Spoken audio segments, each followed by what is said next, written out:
Mark எழுதிய நற்செய்தி அதிகாரம் 6 இறை வசனங்கள் 1 முதல் 6 முடிய. அவர் அங்கிருந்து புறப்பட்டு தமது சொந்த ஊருக்கு வந்தார்.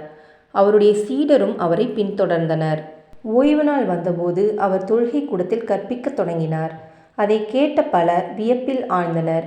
அவர்கள், இவருக்கு இவையெல்லாம் எங்கிருந்து வந்தன? என்னே இவருக்கு அருளப்பட்டுள்ள ஞானம்? என்னே இவருடைய கைகளால் ஆகும் வல்ல செயல்கள்? இவர் தச்சர் அல்லவா? மரியாவின் மகன்தானே? யாக்கோபு, யோசே, யூதா, சீமோன் ஆகியோர் இவருடைய சகோதரர் அல்லவா? இவர் சகோதரிகள் இங்கு நம்மோடு இருக்கிறார்கள் அல்லவா என்றார்கள். இவ்வாறு அவரை ஏற்றுக்கொள்ள அவர்கள் தயங்கினார்கள். இயேசு அவர்களிடம், சொந்த ஊரிலும் சுற்றத்திலும் தம் வீட்டிலும் தவிர மற்றெங்கும் இறைவாக்கினர் மதிப்பு பெறுவர் என்றார். அங்கே உடல் நலமற்றோர் சிலர் மேல் கைகளை வைத்து குணமாக்கியதை தவிர வேறு வல்ல செயல் எதையும் அவரால் செய்ய இயலவில்லை. அவர்களது நம்பிக்கையின்மையைக் கண்டு அவர் வியப்புற்றார்.